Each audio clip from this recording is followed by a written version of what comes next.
Êxodo 16, e versículo 15. Êxodo 16, e versículo 15. Êxodo 16 é o segundo livro da Bíblia.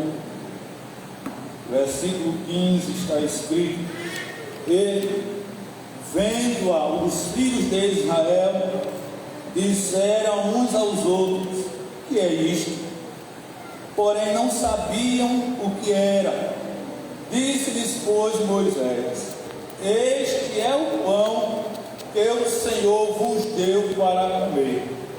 Este é o pão que o Senhor vos deu a comer. Mas qual foi a pergunta do povo? Que é isto? E justamente foi o nome designado para o maná. Maná, que também, quer dizer, manhu, que também significa maná.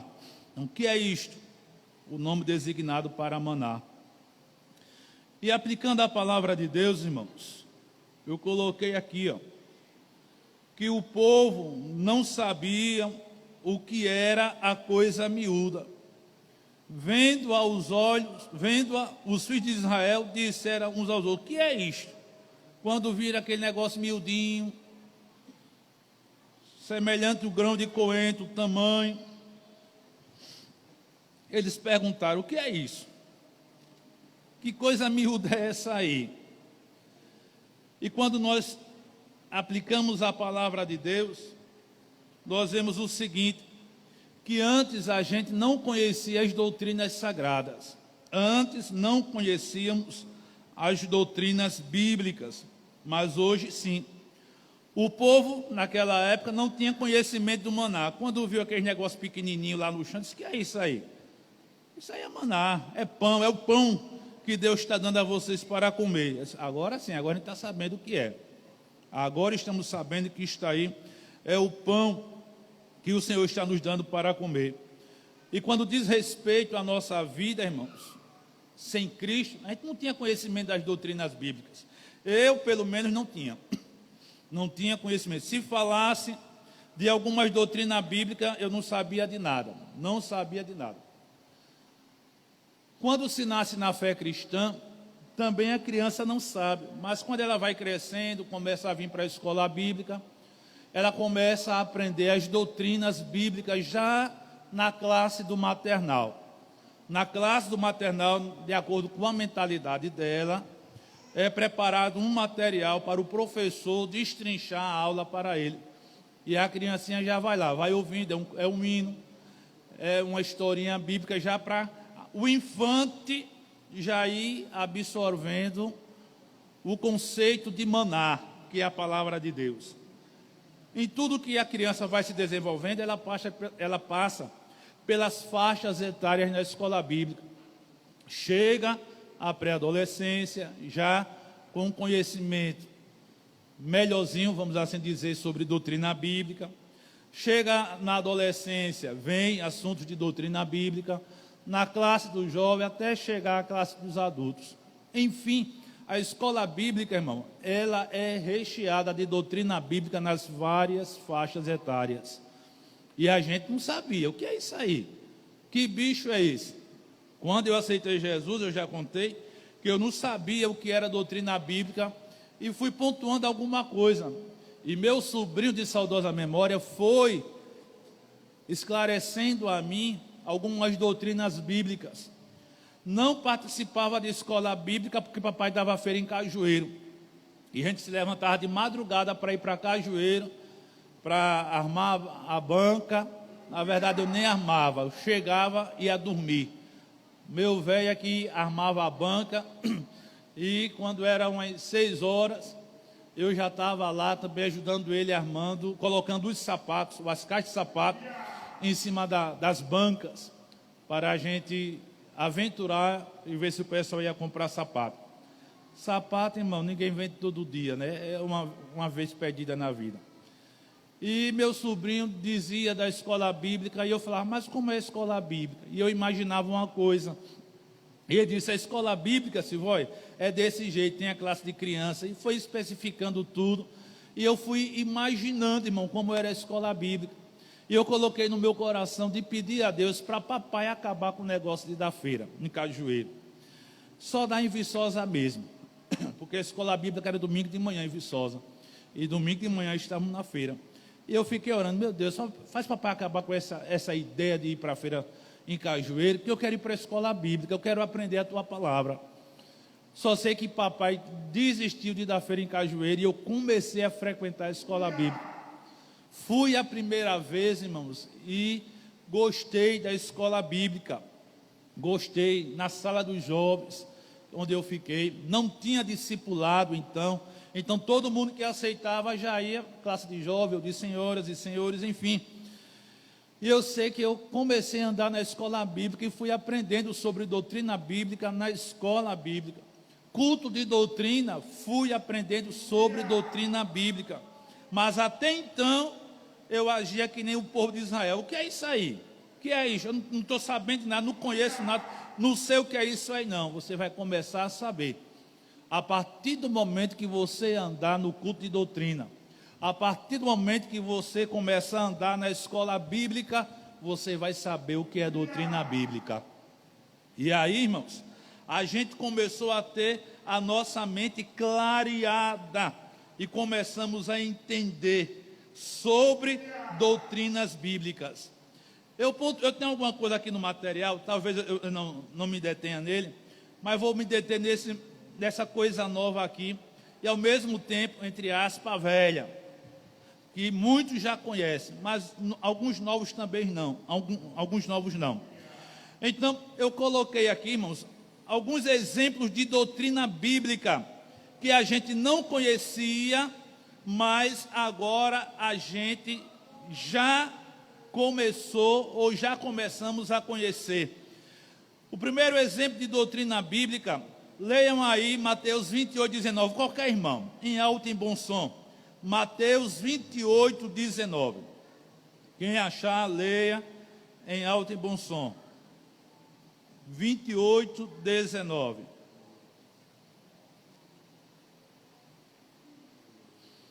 Mateus 28, 19.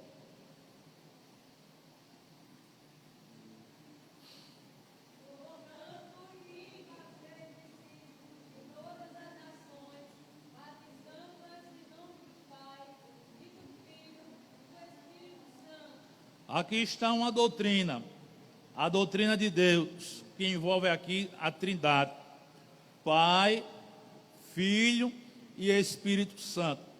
Então nós começamos, irmãos, se a gente fosse se deter em cada doutrina bíblica, a gente ia chegar ao final do ano e não íamos terminar sobre as doutrinas bíblicas.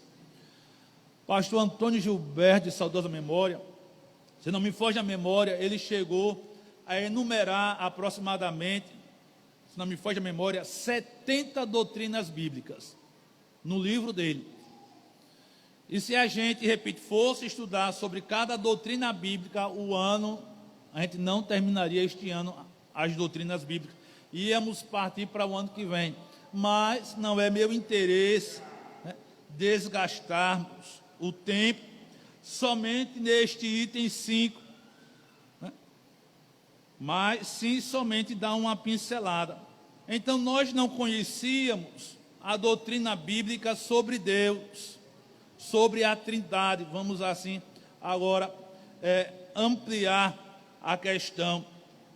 Mas sobre Deus, irmãos, que aborda a Trindade, a gente vai ver pelo menos uma coisa: os atributos de Deus, atributos naturais de Deus, alguns deles que a gente conhece, é de praxe: onisciência, onipresença e onipotência. Pronto, 3 atributos naturais de Deus: onisciência, onipresença e onipotência. E a gente não conhecia. O Salmo 46, verso 1, verso 5 e verso 9, mostra esses atributos de Deus. Verso 1 diz: Deus é o nosso refúgio, Deus é. O verso 5 diz: Deus está. E o verso 9 diz: Ele faz. Então está aqui a onipresença, a onipotência e a onisciência de Deus. Então, a gente começou a aprender sobre os atributos de Deus, esses três e outros mais, nos cultos de doutrina, irmãos, na escola bíblica. Eu sugiro aos alunos da escola bíblica que vocês não passem somente o rabo de olho na lição. Pronto, li a lição. Não. Você tem a semana inteira, tem a lição. Você não tem a lição impressa, né? Mas eu queria muito, irmãos, que os irmãos aqui adquirissem a lição impressa. Alguém diz, é cara a lição. Mas quem toma refrigerante? Quem toma refrigerante? O refrigerante, eu não sei o preço de um refrigerante hoje. Eu não sei se é R$10 um refrigerante. Mas se for R$10, a lição de aluno, irmãos, é mais barata. Quem lancha? Tem gente que paga 10, 15 reais no lanche. Comeu agora e depois foi para o Beleléu, o lanche. E a lição impressa, irmãos, ela fica guardada com você. Fica guardadinha. Você estuda ela 3 meses. São 3 meses você estudando a lição. Eu tenho uma lição digital, eu tenho uma lição digital em PDF, e eu tenho uma lição impressa. Porque na lição digital, irmãos, em PDF, lá no meu celular, eu não grifo nada, eu não marco nada, mas ela em papel eu tenho condições. A Bíblia Sagrada, eu tenho no meu celular, eu tenho um aplicativo que eu tenho meio mundo de Bíblia. Agora, eu não uso ela para ler a palavra de Deus. Eu uso aquela Bíblia ali, né, no celular, para ler para comparar alguns textos sagrados em traduções variadas. Mas ninguém me vê. Eu vou pegar aqui no culto, vamos ler aqui, deixo a Bíblia impressa ali, guardada ali no banco, e eu pego aqui a minha, eu vou ler. Não, irmãos, de jeito nenhum. Muitos estão fazendo isso aí afora, mas a gente não pode aprender essa muganga, não. De jeito nenhum. Se nós temos a Bíblia impressa, então no culto, usemos a Bíblia impressa. Não vamos utilizar a Bíblia digital para fazer leitura da palavra de Deus, para a gente... Não, de jeito nenhum. Vamos utilizar a Bíblia impressa, em papel, em nossos cultos. A digital você utiliza para outras situações. Mas no culto, mas o pregador fulano de tal faz. E eu quero lá saber, irmão. E eu sou Maria, vai pelas outras, para ir na onda de inovação de pregador, que fica usando a Bíblia digital e deixa a Bíblia impressa lá. Não, de jeito nenhum. Vamos manter aquilo que é bom. Agora, se você esquecer, aí ninguém pode ser radical. Eu esqueci a Bíblia agora, mas eu tenho a minha aqui. Então, use. Ninguém vai crucificar ninguém, é lógico. Mas a gente não sabia, irmão, não conhecia a doutrina de Deus, né, sobre os seus atributos, 3 citados aqui. Vamos ver outra doutrina que a gente não conhecia. E a gente perguntava, o que é isso aí? E quando a gente começou a se familiarizar com a Bíblia, a gente descobriu. 2 Timóteo, capítulo 3. Qualquer irmão vai ler esse texto aí. São vários versículos, e aí a gente pode dividir para um só não ler, né? Para que tenha uma participação melhor. 2 Timóteo, capítulo 3, capítulo 14, 15, 16 e 17. Então, 4 pessoas lerão. Capítulo 3 de 2 Timóteo, versículos 14 a 17. Então, 4 irmãos lerão esse texto. Um leu 14, outro 15, o outro 16 e outro 17. Quem vai ler o versículo 14? Leia aí, por favor.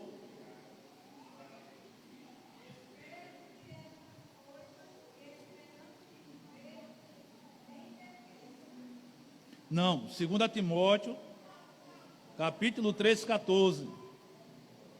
Eu acho que é primeiro que está aí. Segunda, Tu,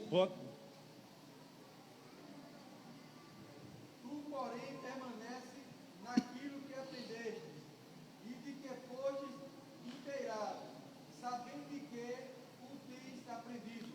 15, quem leu 15? Vamos, irmão, pelo amor de Deus.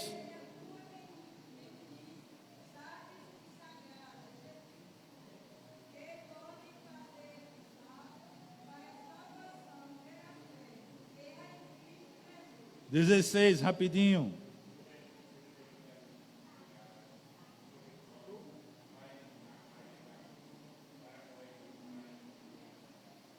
Pronto, 17. Para que o homem de Deus seja perfeito e perfeitamente instruído para toda boa obra. Pronto. Que doutrina é essa aqui nesse texto? A doutrina sobre a Bíblia Sagrada. A doutrina sobre a Bíblia Sagrada. Eu não tinha conhecimento, irmão, desta doutrina, mas eu pontuei aqui, ó, os símbolos da Bíblia. Eu não conhecia, eu nem sabia que a Bíblia tinha símbolos, mas existem símbolos da Bíblia: pão, leite, carne, água e etc. Então vamos adiante.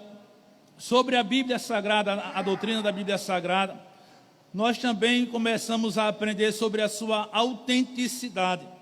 E esta autenticidade, ela está baseada na infalibilidade e na inerrância da mesma. A Bíblia é infalível e a Bíblia é inerrante. Nela não tem erro algum e ela é infalível porque é a palavra de Deus. Então a gente começou a aprender, irmãos, sobre isso aí. Vamos ver outra doutrina. Eu só estou pincelando, não estão vendo. Vamos para Isaías 7,14. Quem achar, leia rapidinho. Me ajude, irmão, porque o tempo corre e eu estou querendo a ajuda de vocês. 7,14. Quem lê aí para a gente?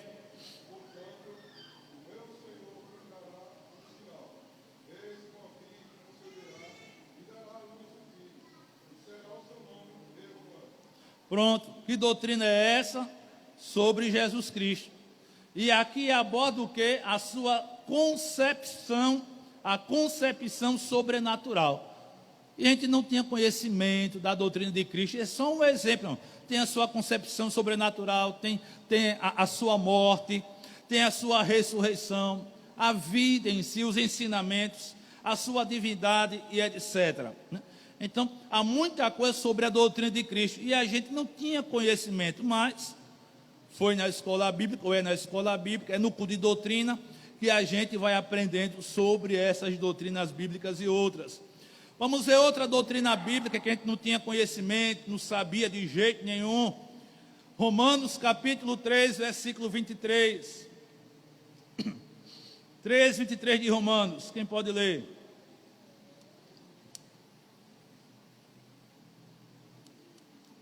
Meu Jesus, meio mundo de crente com Bíblia aberta, estão com vergonha.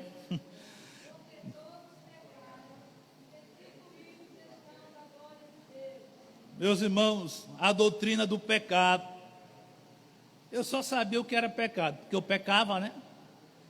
E a consciência mortificada. Mas aí, quando eu aceitei Jesus, comecei a aprender sobre a doutrina do pecado. E eu notifiquei aqui pelo 3 coisas sobre a doutrina do pecado. A origem do pecado. Qual é a origem do pecado? A natureza do pecado.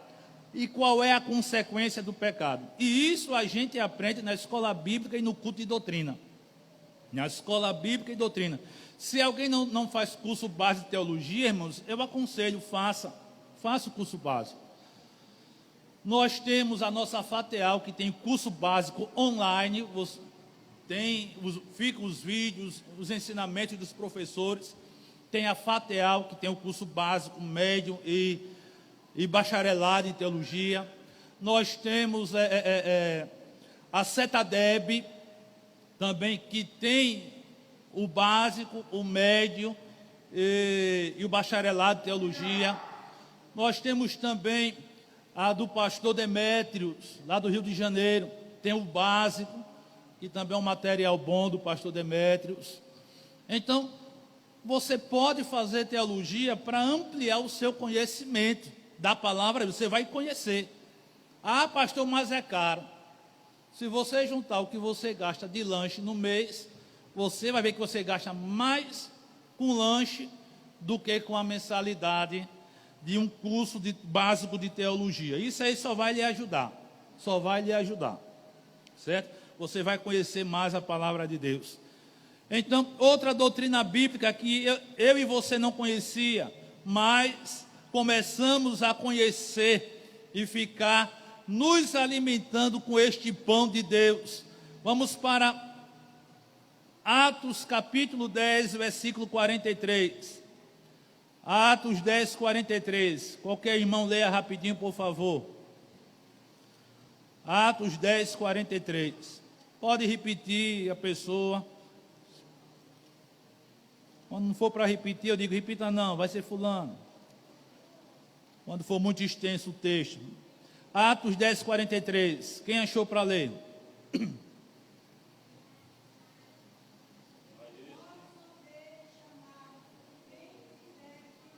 Atos 10, 43. 43.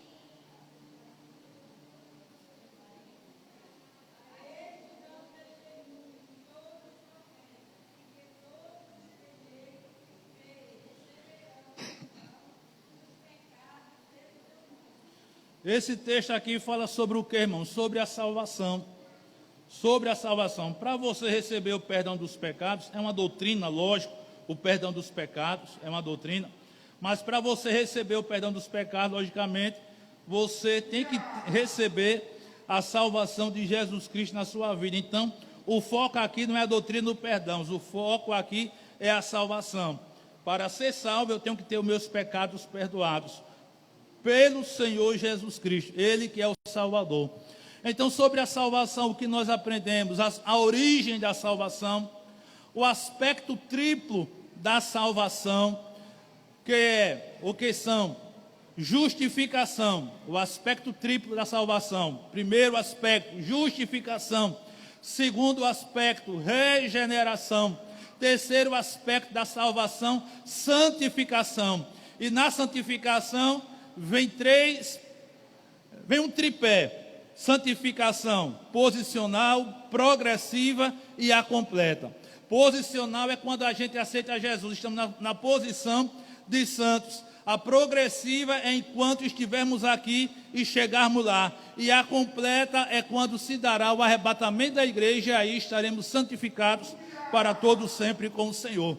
Então isso a gente aprende, irmão, nos cultos de doutrina e na escola bíblica. Por isso que é bom a gente estar no culto de doutrina e na escola bíblica. Eu não lembro qual foi a escola bíblica, o ano, que tivemos um assunto sobre doutrinas bíblicas. Foi a classe de adultos.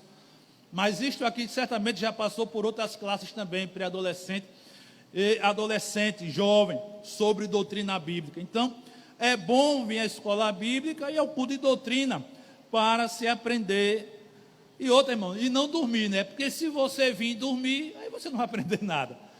Vem para a escola bíblica dormir, aí você não vai aprender nada. Vim para o culto dormir, você não vai aprender nada, né? Bateu a campainha, lembrei agora de um fato. Eu pensei que eu nunca ia lembrar disso, mas Jesus me lembrou.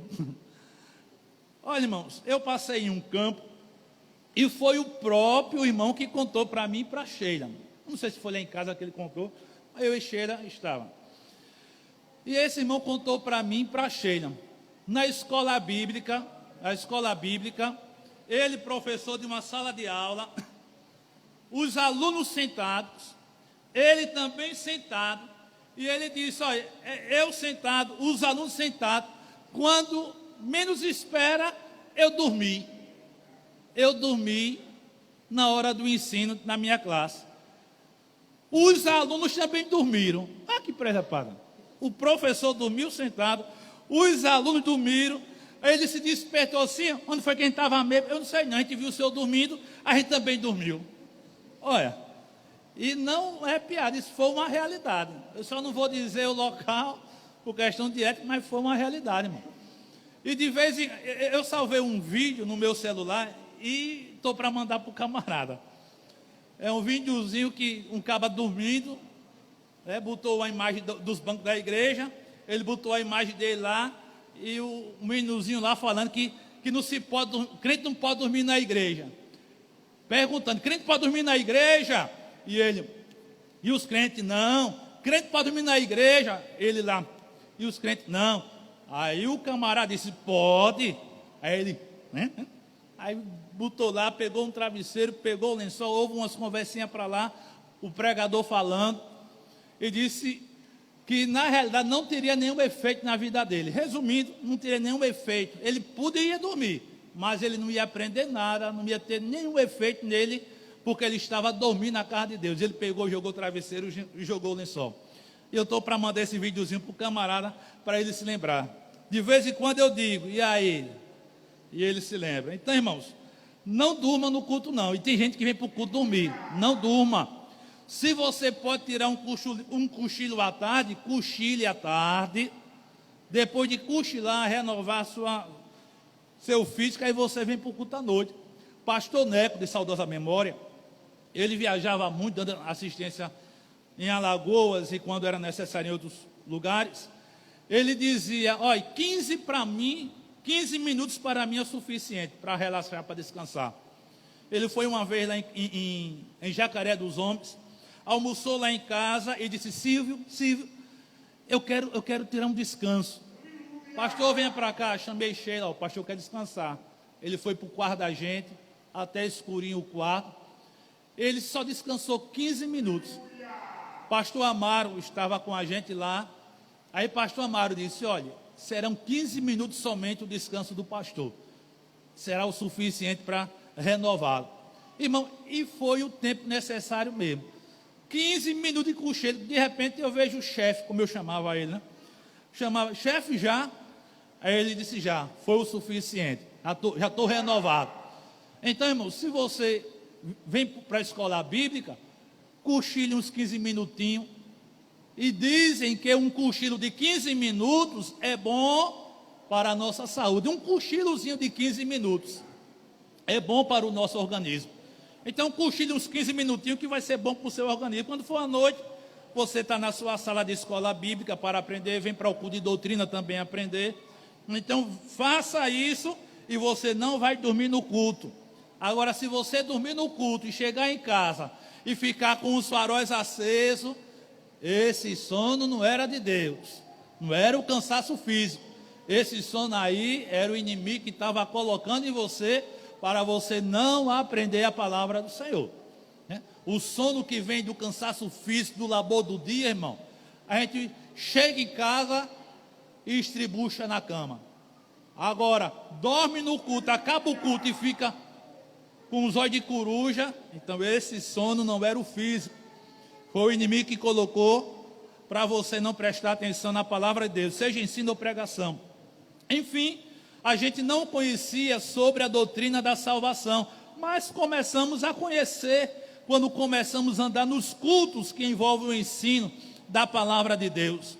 Outra doutrina, irmão, que a gente não conhecia, mas começamos a conhecer, Mateus 28, 19, já foi lido, mas vamos ler de novo, não tem problema não. É bom que a gente vai recapitulando. 28, 19 de Mateus, quem lê para a gente? 28, 19, quem lê rapidinho?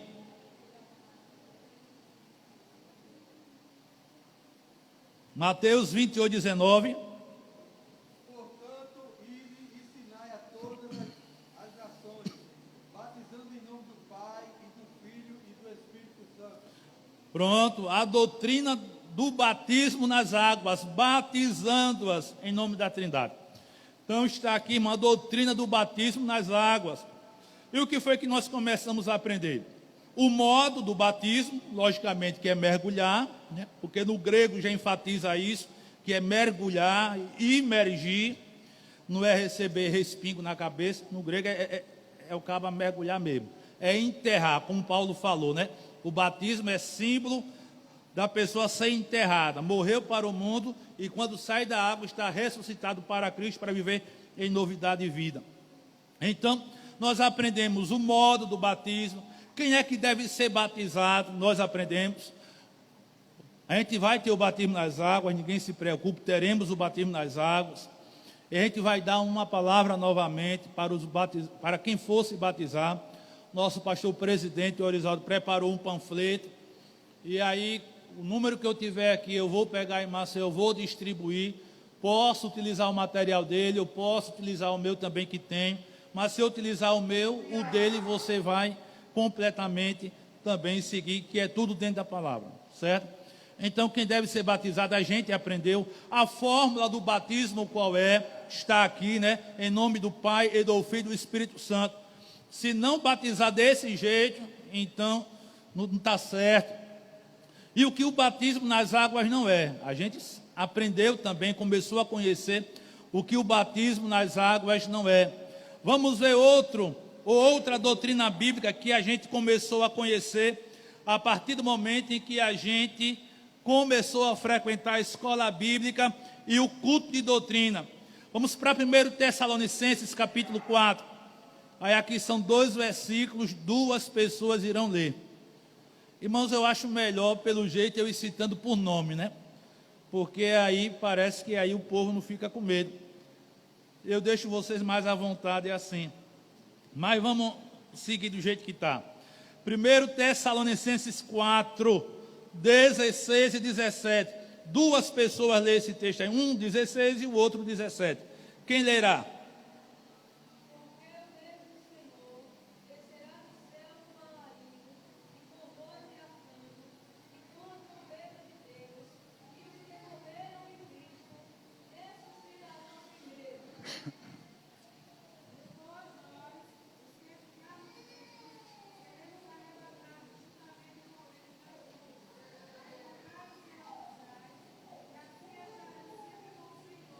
Irmãos, a doutrina da segunda vinda de Cristo.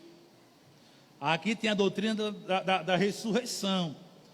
Morreram em Cristo, vão ressuscitar. É a doutrina da ressurreição, certo? Mas aqui engloba a vinda de Cristo, a segunda vinda de Cristo. E quando que tem a ver sobre a doutrina de escatologia, né? Escatologia, que é a doutrina das últimas coisas. Olha, irmão, a doutrina das últimas coisas não é uma doutrina fácil da gente estudar. Também não é difícil, é lógico. É uma doutrina que merece todo o cuidado da nossa parte para estudar, porque há vários conceitos em questão de milênio, em questão da volta de Cristo mesmo, enfim. Mas é preciso muito cuidado. Nós temos o nosso conceito e a gente vai por ele. Então, nós aprendemos sobre a segunda vinda de Cristo. Como será esta vinda?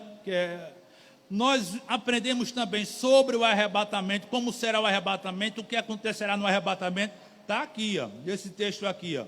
Quem morreu, ninguém vai primeiro do que o outro. O irmão morreu, a irmã morreu, está lá descansando no Senhor. Quando a trombeta tocar, os mortos ressuscitam primeiro. Aí, vão primeiro chegar no céu? Não. Quando eles ressuscitarem primeiro, junto com nós vivos, seremos arrebatados e seremos transformados para se encontrar com o Senhor nos ares. Sobre a segunda vinda de Cristo, aprendemos sobre o tribunal de Cristo. Eu acredito que eu já falei aqui algo sobre o tribunal de Cristo, vocês também já sabiam, mas eu fiz uma reprise. Sobre a segunda vinda de Cristo, aprendemos sobre as bodas do Cordeiro. Aprendemos sobre a grande tribulação. Vai acontecer a segunda vinda de Cristo, a igreja sobe, as bodas do Cordeiro, e quem ficar aqui, ó, aí vai se cumprir aqui, não é o versículo bíblico não, vai se cumprir o ditado popular: vão comer o pão que o diabo amassou. Aí literalmente esse versículo citado pelo povo aí afora vai se cumprir. É um ditado, mas vai se cumprir. Aí na grande tribulação se cumprirá. Todo mundo sabe que a grande tribulação ela tem 2 fases: a primeira fase e a segunda fase, certo? A primeira é chamada tribulação e a segunda chamada de grande tribulação, que é quando a tríade satânica ela vai se manifestar realmente, e aí o povo vai ver o diabo meio pintado. Aí Deus me guarde de ficar, Deus guarde você de ficar. Vamos ficar firme com Cristo para subir no arrebatamento. Um dia, um irmão estava sem vir para os cultos. Olha, irmão, esse camarada estava assim para os cultos. E eu dei corda. Quero ver até quando esse irmão vai ficar sem vir para os cultos. Não era o novo convertido, a gente fica ali no pé, que é para ele se firmar. Agora um crente velho, irmão, tanto tempo de crente, e com um pantinho de não querer vir para os cultos, vou não para os cultos, e ele ficou lá um tempo sem ir para os cultos. Quando foi um dia, eu encontrei ele na rua, eu disse, meu irmão, cadê o irmão que não está indo para os cultos? Aí ele disse, e aqui é lugar do senhor me procurar, para perguntar isso aí, olha. Aí a minha adrenalina subiu. Quando a adrenalina subiu, eu disse, irmão, não tem lugar para eu perguntar sobre a sua situação. Vá na minha casa, eu risco já lá. Pode ir que eu vou chegar lá. Aí eu fui comprar carne no mercado, cheguei em casa, acho que eu disse a Sheila, está aí a casa, só não disse para onde eu ia. Olha, tomei a carne, vou ali. Aí eu fui-se embora, cheguei lá, apertei na campainha. Cadê o irmão? Está aí, tá. Pronto, vim falar com ele. Pronto, ele está aqui, entrei, sentei com ele. Aí eu disse, meu irmão, o irmão ainda perguntou aquilo para mim. O irmão sem ir para os cultos, sem congregar. O irmão não é novo convertido. O irmão está esquecido de Hebreus 10, 25, que diz, e não deixai de congregar, e não deixando de congregar, como alguns fazem, já na era apostólica, já tinha gente deixando de congregar, e não tinha nem templo cristão ainda, e o irmão deixando de congregar, e quando eu pergunto, o irmão vem com esses negócios para cima de mim, meu irmão, não é assim não, o irmão deve se preocupar com a sua alma. O irmão sabe que Jesus está voltando, tenha cuidado, porque senão o irmão não vai para o céu. Ele disse, pastor, eu não estou nem aí, ó. O triste. Eu não estou nem aí, ó. Se eu não for nessa, eu vou na segunda. Eu disse, meu irmão, deixe dessa baboseira. Deixe dessa baboseira. É? Duas chamadas. A primeira e a segunda. É que nem na escola, né? Na escola tem a primeira chamada e a segunda. Eu disse, meu irmão, vou pegar a expressão, nessa primeira chamada, o negócio está tão fácil. O Espírito Santo com a gente aqui, nos ajudando, nos fortalecendo, nos cutucando, nos empurrando para a gente ir para o céu. E na segunda chamada, irmão, onde vai estar a tríade satânica, vai estar o cão, vai estar a besta fera, o falso profeta, vai estar outra besta fera, o anticristo, que vão ter que dar a vida decepando a cabeça. Meu irmão, eu não estou nem aí. Se eu não for agora, eu vou na segunda. Irmãos, quando eu falo que é perigoso crente ficar faltando o culto, eu não estou falando com isso aí, não é por questão de abobrinha, não. Eu falo com isso com propriedade. Eu sei que vocês também têm propriedade, mas deixa eu pegar a minha pessoa. Vou fazer 37 anos de vida cristã com a ajuda de Deus. Nesses meus 37 anos de vida cristã, eu conheço gente que deixou de andar nos cultos, faltando o culto, e o que aconteceu com ele, ou com ele pessoa, né? O que aconteceu com ele? A pessoa se distanciou de Deus. Deles que dizem, eu estou dando um tempo para Deus. Tempo é se a morte bater na porta e você partir sem Cristo. Um membro agora dando tempo, não vou dar um tempo, depois eu volto a congregar. Aí você é membro, fica sem congregar, fica sem cear, fica sem estar nos cultos, em comunhão com Deus, em comunhão com a igreja. Aí Jesus vem e agora? Meus irmãos, é perigoso, eu não estou brincando não, nunca brinquei, irmãos, em ensinar a palavra, nunca brinquei, é a realidade, a gente tem que ter cuidado, irmão, porque senão, meu Deus do céu, um dia desse, eu vi uns irmãos aqui, né, e eu cheguei e disse, cadê vocês no culto? Onde anda vocês que não estão no culto? Vamos para o culto, irmãos. Meu Deus do céu. E eu falo, mas isso aí, quando eu não sei se é um anjo de Deus que vem com um alfinete e dá uma alfinetada em mim, aí eu vou e falo. Se ficam com raiva, eu não posso fazer nada, fico com raiva. Agora, faltar culto, irmãos, é perigoso. Você falta um culto hoje, é que nem quem estuda, secularmente falando. Quem estuda secularmente, falta um, vou hoje para a escola, hoje não, vou amanhã não, de repente abandona a sala de aula e não quer saber de nada da vida, não quer saber mais de estudar. Porque falta, sente prazer em ficar faltando a semana inteira e depois de não ter prazer mais não de ir para a escola. Eu vou fazer o que lá na escola? Só rever os alunos, só rever os professores. Eu não entendo nada. Aí debanda e não quer saber de estudar. Não quer saber de estudar. Aí um dia desse, o Instagram publicou, alguém publicou no Instagram, um videozinho de um rapaz. Eu acho que eu salvei esse vídeo e quase que eu botava no grupo da mocidade. Só como despertamento. Ele tinha um caminhão de cimento atrás dele e ele cá. Você não quer estudar não? Quer estudar não? Pois olha, eu estou esperando você aqui para descarregar esse caminhão de cimento comigo. Quer estudar não? Então venha para cá que eu estou lhe aguardando. Ele está dizendo o quê? Ele deixou para lá o estudo, poderia ter alguma profissão a mais e tal, mas preferiu deixar os estudos de lado e aí agora ficar numa situação dessa, né? Dependendo de uma situação dessa. Então quer estudar não? Pronto, o rapaz do caminhão de saco de cimento, aquele que descarrega, está aguardando você lá. E o culto, irmãos? No culto não é diferente não, irmãos. Não é diferente não a questão de culto. De jeito nenhum. A gente tem que amar, irmão, estar na casa de Deus, ir para os cultos. Porque senão a gente corre risco. Corre risco. Eu não estou brincando não, pelo amor, não estou brincando não. Quando o pastor fala isso aí, irmão, é porque o pastor sabe do perigo que você está correndo, se você não anda nos cultos. Aí eu já ouvi gente dizer, eu não ando nos cultos direto, mas não peco que nem fulano. Você já está pecando. Você já está pecando. Por quê, irmão? Quem anda direto nos cultos peca, e você que não anda direto nos cultos. Quem anda direto nos cultos de doutrina, na escola bíblica, aprendendo a palavra de Deus, pedindo a meu Deus, me ajude, me dê arrego para eu me firmar nos teus caminhos, para eu obedecer a tua palavra, andando nos cultos direto, ainda comete falha, e você que não vem para os cultos. É perigoso, irmãos, é perigoso. Não estou de brincadeira, eu tenho mais de um caso, se for para contar, de pessoas que deixaram de andar nos cultos, e o que acabou? Desviados.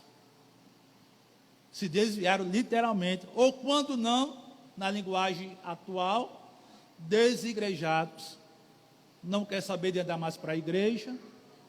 Deu tempo para Jesus Cristo. É que nem pessoas... Tem gente que namora, não sei se ainda acontece isso. Na minha geração acontecia, no meu tempo, né, de mocinho. Hoje eu sou um mocinho mais velho, mas no meu tempo de mocinho... Havia isso, quando acabava o namoro, não, vamos dar um tempo. Poxa, que namoro para dar tempo? Lá, olha, a roda gira, dá muito giro, e quem sabe quando girar, a gente retorna de novo. Puxa, nessa girada que tiver, eu já estou em outra, deixa aí girar, já estou em outra. Dá tempo, irmão, que conversa, tempo para vir servir a Deus. Olha, quando o crente não quer congregar, e ele diz, eu estou dando um tempo, já é sinal, nem amarelo é vermelho, já é sinal vermelho, porque já está dizendo como está a vida cristã dele, do indivíduo, já está dizendo como está a vida cristã dele. Meus irmãos, que Deus ajude a mim e a você, a gente seguir em frente, e não desvirtuar de jeito nenhum, né? Então, está aqui a questão da grande tribulação, né? Que veio um caminho aqui que não está nem aqui no material. Vamos na primeira, viu, irmão? A trombeta tocou, ó. Vamos embora. Eu não quero saber de segunda chamada. Deus me guarde debaixo do sangue de Jesus Cristo, e Deus guarde você também. A segunda chamada, o negócio vai ser mais pesado. Eu vou ver se um dia a gente dá uma pincelada sobre o livro de Apocalipse. mas que ali fala da grande tribulação, certo? Vou ver se um dia a gente dá uma pincelada sobre a grande tribulação. Outra doutrina, vou terminar com essa aqui, para a gente partir, certo? Outra doutrina que eu e você não conhecíamos, está aqui no último livro da Bíblia, Apocalipse, capítulo 20. Vamos ver que doutrina é essa aí. Essa aqui tem vários versículos, mais de uma pessoa vai ler. Apocalipse 20, de 11 a 15.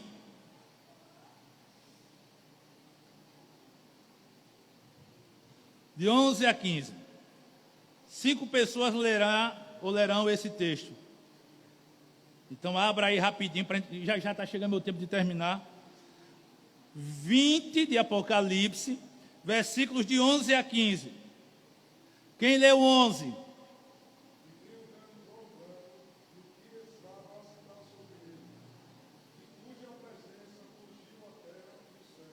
O próximo. Pronto, 12 agora.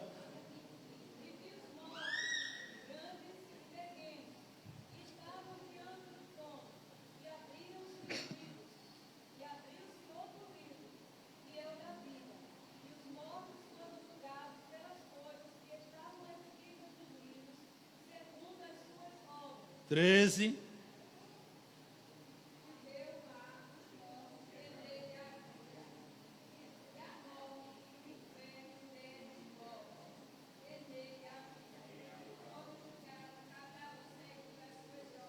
Quatorze.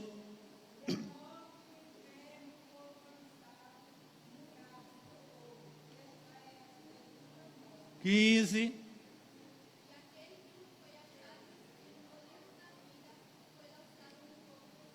Amém, irmão. Alguém da mocidade leu. Glória a Jesus. Jesus está voltando mesmo. Pode ser hoje, viu? Oi, digo nada. Meus irmãos, aqui está a doutrina do juízo final. Eu não conhecia essa doutrina, você também não conhecia essa doutrina do juízo final. Mas aqui a gente começou a ver qual é o objetivo do juízo final. Quando ocorrerá o juízo final? Quem vai comparecer ao juízo final? E o destino final dos que comparecerem lá, onde será? Então a gente vê aqui, irmão, essa doutrina, que ela é muito ampla, mas a gente não vai abordar nada não, de jeito nenhum, é só pincelar. Mas olhe, a gente, irmãos, precisa pegar este maná de Deus, que é a palavra do Senhor, e começar a comer. Vamos começar a comer, irmão, esse livro. Semana que vem, se Jesus não vier, eu vou trazer para a igreja no culto de doutrina uma pesquisa que foi feita sobre a Bíblia. Não vou dar nada de pincelada não. É spoiler que chama-se lá. Mas eu vou trazer uma pesquisa dentro do item 6, da característica 6, sobre o maná aplicado à palavra de Deus. Certo?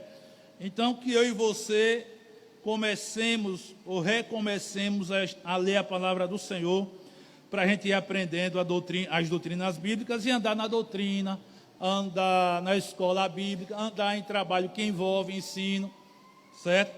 Deus abençoe a todos. Pode cortar. Pronto, 15